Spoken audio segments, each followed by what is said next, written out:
if you notice the whole time that we've been talking, right? I haven't said anything about therapy. Yep. I mentioned it as what the Red Barn offered. And what I will tell you is everything that we're doing here is it's not therapy. It Mm. is therapeutic in nature. Yep. Yes, let's be honest. Because if you can walk away feeling good and understanding where your emotions come from, that's therapeutic, right? Yep. But what I will share with you is that I want more people to understand, anyone listening or watching this today, to understand. Let me change that. I want you to overstand, okay? That what we're talking about is for the betterment of our society as a whole, right? Yes. Our whole society is struggling. When you turn the TV on and the only thing that you see is about death and despair, right? Yes. And we recognize that this stuff has always been happening. It's just that it's more readily available because of the access that we have. And the thing that makes this even more detrimental that we get a hand on this and who we are and how we live is because our young people, I have a 7-year-old granddaughter who has the same access that we do to this information in real time.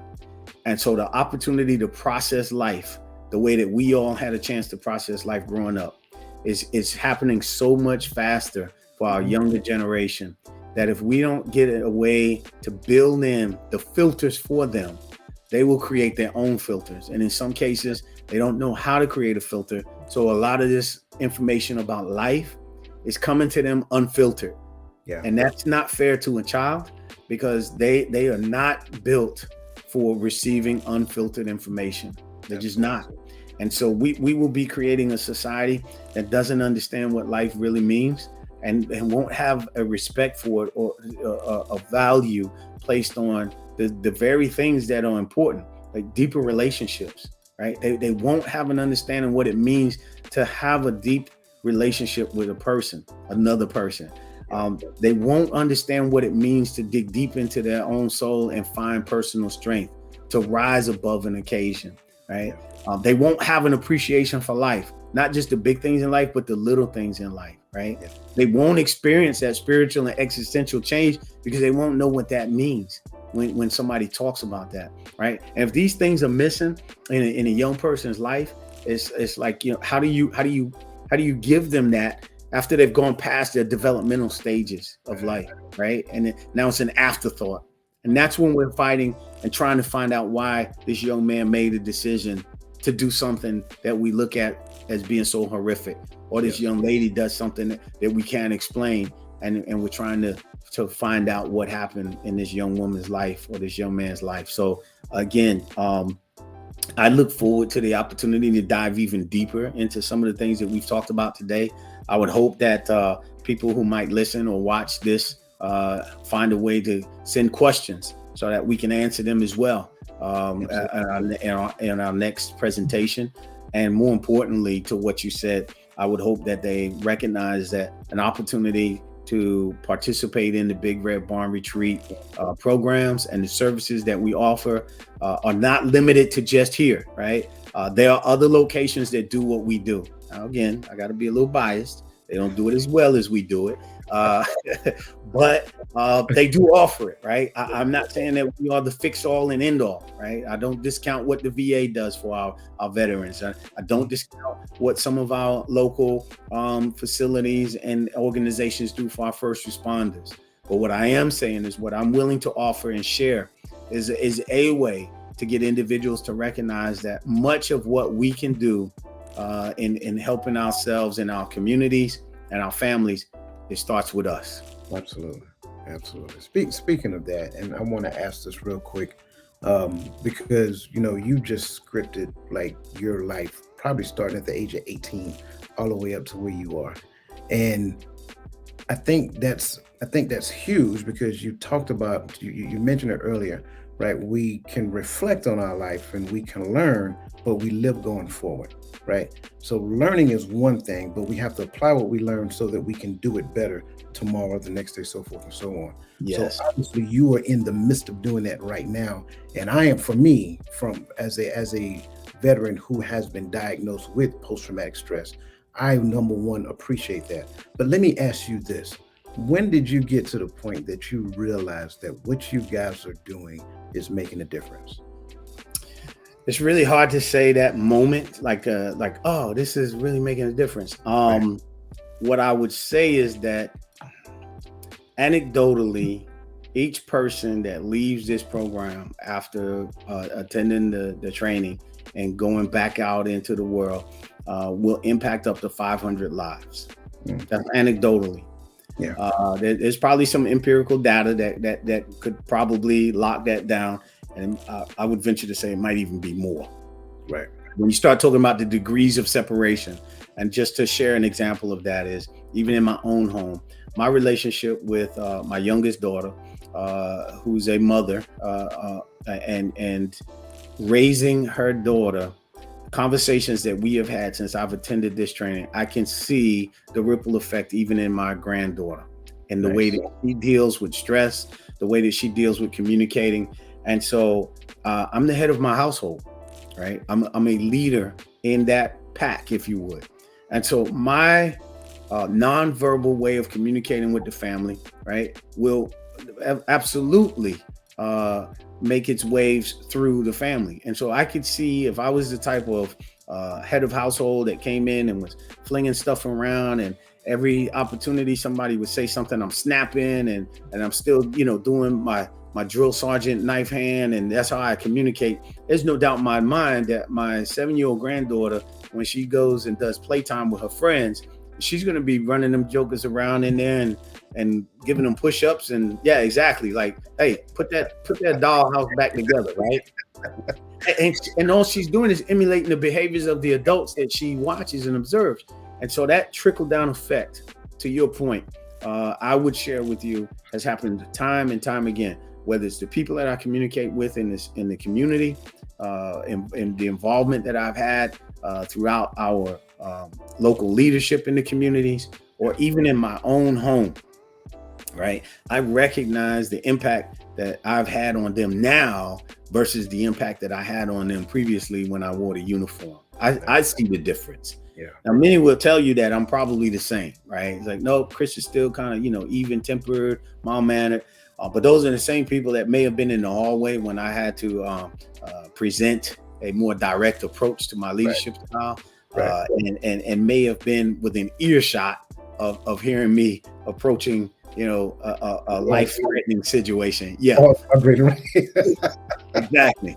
And so, while it was a rare occurrence, it did happen.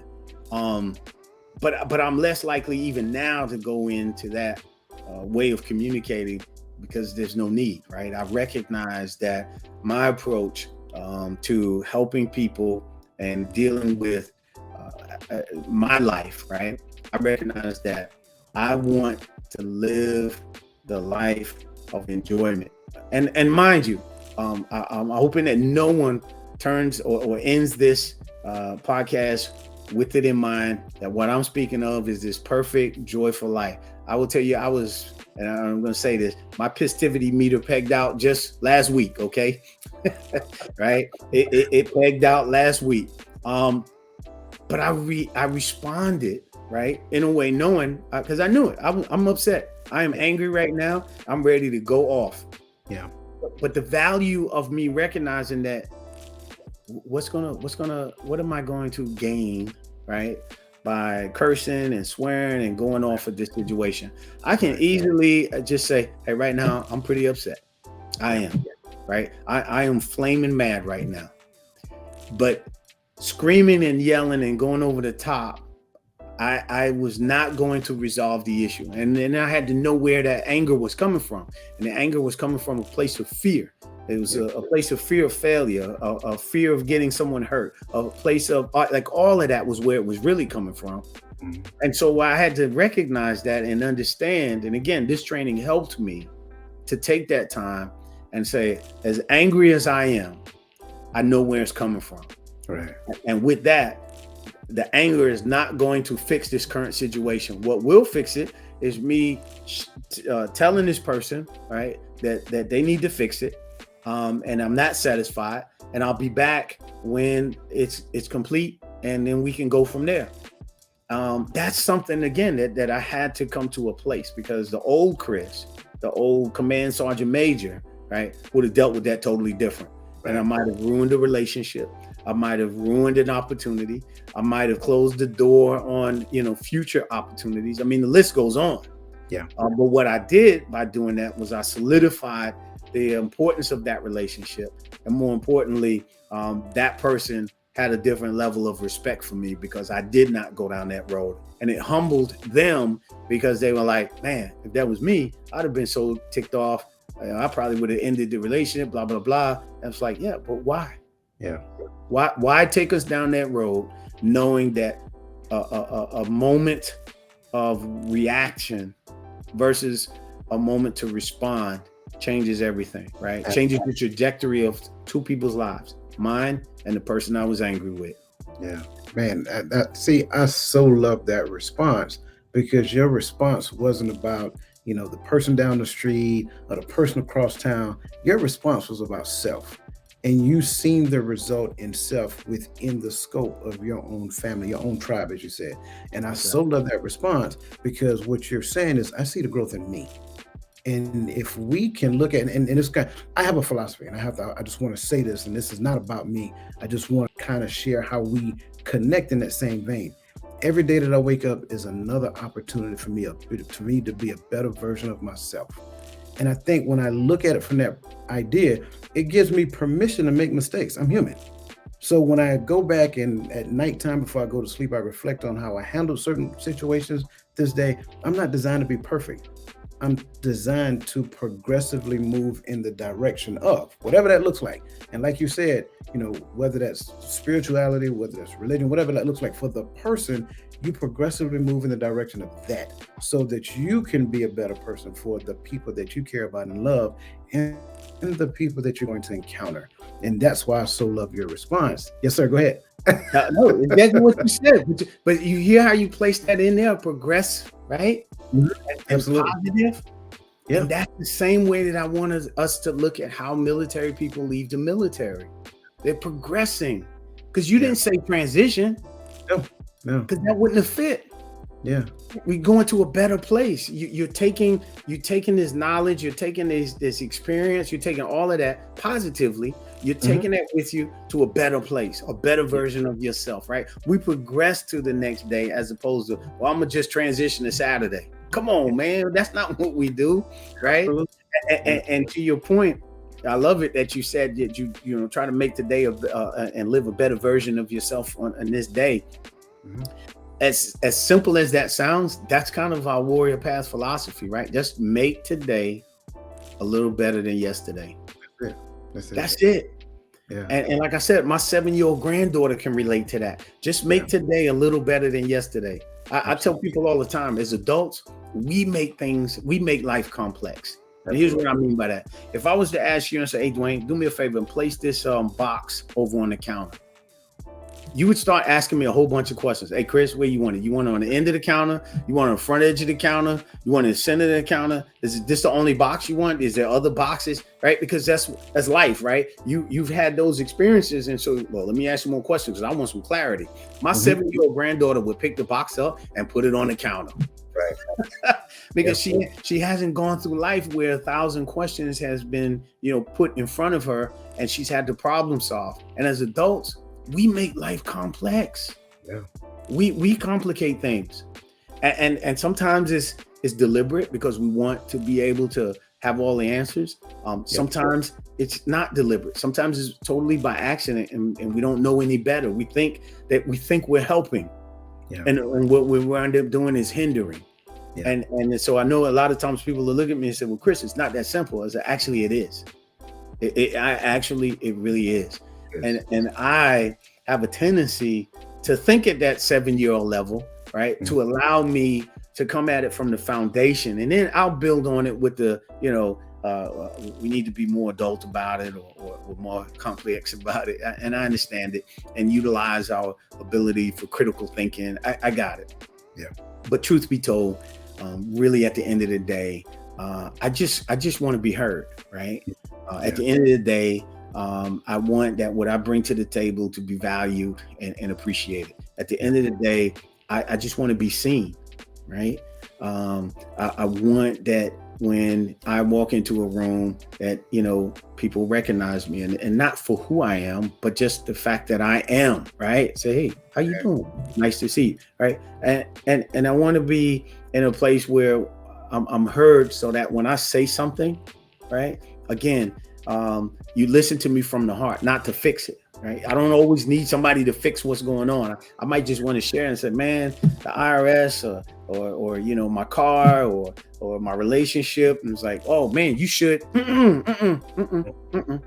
I just want an opportunity to say what's going on, and for you to be there to say, yeah, what do you need from me? Right? And if it's nothing, then good. Yeah.